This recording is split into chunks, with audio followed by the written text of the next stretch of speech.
بہت سی محنتوں کا نتیجہ انسان دیکھتا ہے کہ ضائع چلا گیا. میں نے 10 سال محنت کی، حاصل کوئی نہیں نکلا. یہ ثمرات کیا ہیں؟ محنتوں کے ثمرات کا ضیاع. کوشش آپ نے کی، قسمت کی خوبی دیکھی ہے، ٹوٹی کہاں کمن، 2-4 ہاتھ جب کے لبے بام رہ گئے. Be prepared. ایک شاعر کے یہ اشعار ہیں، وہ کمیونسٹ تھا، میں نام بھی نہیں لیتا، لیکن یہ کہ یہ اسی انقلابی، چونکہ ان کا بھی ایک انقلابی نظریہ ہے، انقلابی عمل میں یہ سارے مراحل آتے ہیں. کوئی سیٹ بیک آیا فرض کیجئے، کوئی ناکامی ہو گئی، تو اپنے ساتھیوں کو دل بندھانے کے لیے یہ فصل امیدوں کی ہمدم اس بار بھی غارت جائے گی، سب محنت صبحوں شاموں کی اب کے بھی اکارت جائے گی. میرے نبی کے ثمرات کا جو لفظ یہاں آیا ہے، وَنَقْصٍ مِّنَ الْأَمْوَالِ وَالْأَنفُسِ وَالثَّمَرَاتِ، سب محنت صبحوں شاموں کی اب کے بھی اکارت جائے گی.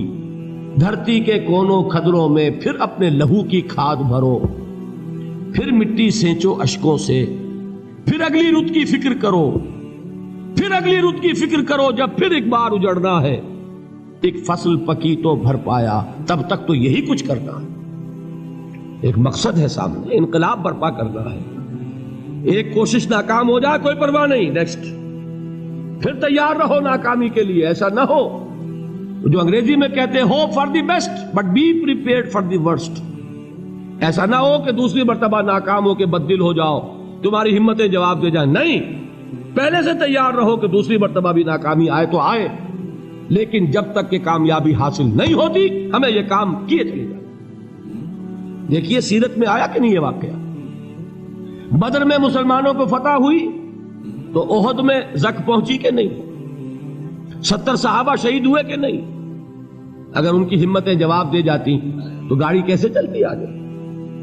تو فرمایا وَلَنَبْلُوَنَّكُمْ بِشَيْءٍ مِّنَ الْخَوْفِ وَالْجُوعِ وَنَقْصٍ مِّنَ الْأَمْوَالِ وَالْأَنفُسِ وَالثَّمَرَاتِ.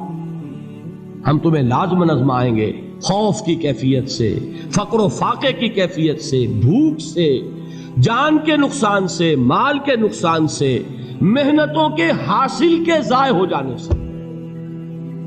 وَبَشِّرِ الصَّابِرِينَ، اور اے نبی بشارت دیجئے صبر کرنے والوں کو. الَّذِينَ إِذَا أَصَابَتْهُمْ مُصِيبَةٌ، وہ کہ جب ان پر کوئی تکلیف آئے، کوئی مصیبت آئے، کوئی آزمائش آئے، قالوا انا للہ وانا الیہ راجعون، وہ یہ کہیں کہ ہم اللہ ہی کے ہیں، اللہ ہی کی طرف لوٹ جانا ہے. یہ وہی انداز ہے جو میں نے فارسی کا شعر سنایا تھا آپ کو کہ سرے تسلیم خم ہے جو مزاج یار میں آئے. وہ ہمارا مولا ہے، ہمارا آقا ہے.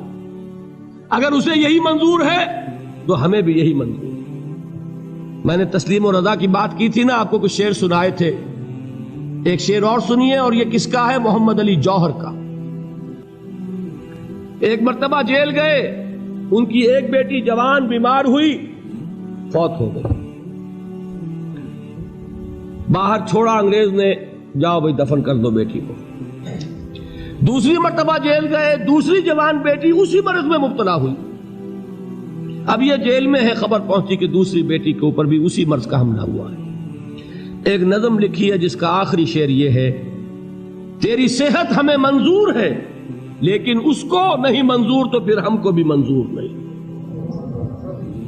یہ ہے، جب تک یہ کیفیت نہ ہو اس میدان میں آدمی ثابت قدم نہیں رہ سکتا کہ میرے رب کو اگر یہ منظور ہے تو یہی مجھے منظور ہے، اور تیری صحت ہمیں چاہیے تو ضرور، لیکن ہمارے رب کو منظور نہیں تو ہمیں بھی منظور. راضی برضائے رب. وَبَشِّرِ الصَّابِرِينَ الَّذِينَ إِذَا أَصَابَتْهُمْ مُصِيبَةٌ قَالُوا إِنَّا لِلَّهِ وَإِنَّا إِلَيْهِ رَاجِعُونَ. نہ شود نصیب دشمن کے شود ہلاک تیغت، سرے دوستاں سلامت کے تو خنجر آزمائے. اولئک علیہم صلوات من ربہم ورحمہ، یہی ہے وہ لوگ جن پر ان کے رب کی طرف سے عنایتیں ہیں اور رحمتیں ہیں. وَأُولَٰئِكَ هُمُ الْمُهْتَدُونَ، اور یہی ہے وہ لوگ جو کامیاب ہونے والے ہیں، ہدایت پانے والے، ہدایت یافتہ. اسی سورہ بقرہ میں ذرا آگے چل کر، یہ تو ہے 20واں رکوع، 19واں رکوع، بھی 21ویں رکوع کی پہلی آیت ہے لیس البر ان تولوا وجوہکم قبل المشرق والمغرب ولکن البر من آمن باللہ والیوم الآخر والملائکۃ والکتاب والنبیین وآتى المال على حبه ذوي القربى واليتامى والمساكين وابن السبيل والسائلين وفي الرقاب وأقام الصلاة وآتى الزكاة والموفون بعهدهم إذا عاهدوا والصابرين في البأساء والضراء وحين البأس۔ اب یہ آیت جو ہے سورۃ العصر میں جو مضامین آئے تھے سارے اس میں موجود ہیں۔ وہاں ایمان کا لفظ آیا، یہاں 5 ایمانیات کی تفصیل آ گئی، اعمال کی تفصیل آئی، اور آخری بات وہاں کیا ہے وَتَوَاصَوْا بِالصَّبْرِ، اور یہاں کیا ہے وَالصَّابِرِينَ فِي الْبَأْسَاءِ وَالضَّرَّاءِ وَحِينَ الْبَأْسِ، اور صبر کرنے والے، اصل نیکی ان کی ہے جو صبر کریں، کس میں؟ جنگ کے وقت، ذرائے، بأسائے، بأسا کہتے ہیں فقر اور فاقہ، واحد آئے گا باس تو اس کے معنی جنگ، اور باسا جمع میں آئے گا تو فاقہ، فقر، بھوک، اور ذرائے جسمانی تکلیف، ضرر، جسمانی تکلیفوں میں صبر کرنے والے، فقر اور فاقے میں صبر کرنے والے، اور جنگ کے وقت صبر کرنے والے، اولئک الذین صدقوا واولئک هم المتقون، یہ ہیں وہ لوگ جو صبر کرنے والے ہیں، یہ ہیں جو سچے ہیں، جو اپنے دعوے میں نیکی کے اور ایمان کے صادق ہیں، اور یہی وہ لوگ ہیں جو متقی۔ اگلی سورت ہے سورہ آل عمران، اس میں 2 لفظ آئے ہیں، آخری آیت یا ایھا الذین آمنوا اصبروا وصابروا ورابطوا واتقوا اللہ لعلکم تفلحون۔ دیکھیے یہاں صبر اور صابر جو تعلق جہد اور جہاد کا ہے وہی ہے صبر اور مصابرت۔ صبر ایک طرفہ عمل ہے، آپ جھیل رہے ہیں، برداشت کر رہے ہیں، صبر علی المعصیہ، صبر علی الطاعہ، صبر علی الابتلاء، یہ سب کیا ہے؟ صبر۔ اور مصابرت کیا ہے؟ صبر کا صبر سے مقابلہ۔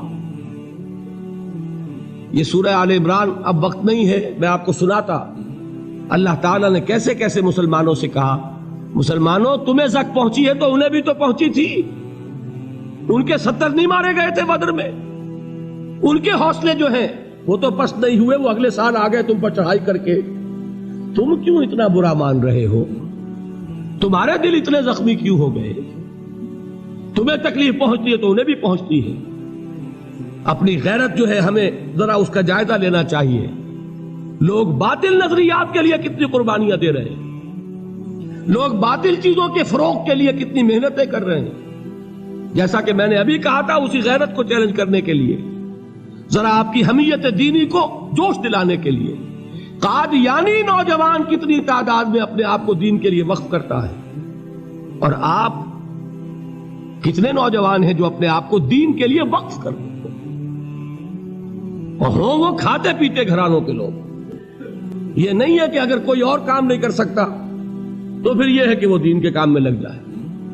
باصلاحیت لوگ، کھاتے پیتے لوگ، ذہنی استعداد رکھنے والے لوگ، اونچے گھرانوں کے لوگ، وہ وقف کریں اپنے آپ کو دین کے لیے۔ اس کے بغیر کیسے باہر آ جائے گی، کیسے رونق آ جائے گی؟ تو دنیا میں باطل نظریات والے جو ہیں، یہ بات کہی گئی ہے، مسلمانوں تم اگر توحید کے لیے لڑ رہے ہو، دیکھتے نہیں ابو جہل کو، اس نے گردن کٹوائی ہے شرک کے لیے، شرک کے لیے گردن کٹوائے، اور تم توحید کے لیے گردن کٹوانے کو تیار نہ ہو۔ اس نے گردن کٹوائی کہ نہیں کٹوائی؟ اور کس طرح کٹوائی ہے؟ کیونکہ بڑا متکبر قسم کا، فرعون قسم کا شخص تھا، جب گردن کاٹنے لگے تو کہتا ہے ذرا نیچے سے کاٹنا، تاکہ جب تم نیزے کے اوپر چڑھاؤ میرے سر کو تو اونچا نظر آئے، معلوم ہو سردار کا سر۔ وہ بدبخت مرتے ہوئے بھی جو اس کی کیفیت تھی نا، اس کو ذہن میں رکھیے۔ تو یہ اس لوگوں نے قربانیاں دی، جانیں دی، تو فرمایا اگر تم ان سے زیادہ قربانی نہیں دو گے، جو نوٹ کر لیجئے اس کو، مجرد اگر حق کو غالب کرنا اللہ کے ذمے ہو تو آنے واحد میں غالب کر دے گا، تمہیں تکلیف ہی دینے کی ضرورت نہیں۔ سمجھ رہے؟ کیا اللہ کے مقابلے میں کوئی باطل کی طاقت ٹھہر سکتی ہے؟ یہ تمہارے ایمان کا امتحان ہے، یہ تمہارے خلوص کی آزمائش ہے، یہ تمہارے امتحان کا ثبوت درکار ہے کہ اللہ تعالیٰ دیکھنا چاہتا ہے تم اس کے لیے اپنی جانیں قربان کرنے کو تیار ہو کہ نہیں، تم اس کے لیے تن من دھن لگانے کو تیار ہو کہ نہیں۔ اور یہ جان لو کہ اگر کفار اور مشرکین اور ملحدین اور باطل نظریات والے وہ جو کچھ قربانیاں اپنے باطل نظریات کے لیے دے رہے ہیں ان سے زیادہ اگر تم نہیں دو گے تو حق غالب نہیں ہوگا۔ انہوں نے جو صبر کیا ہے اپنے باطل نظریات پر، اگر تم اس سے زیادہ صبر کا ثبوت نہیں دو گے اپنے اس حق پر تو حق غالب نہیں ہوگا۔ اس لیے فرمایا یا ایھا الذین آمنوا اصبروا وصابروا، نہ صرف یہ کہ صبر کرو بلکہ صبر میں اپنے دشمنوں سے آگے نکلو، ان کے صبر سے بڑھ کر صبر کرو۔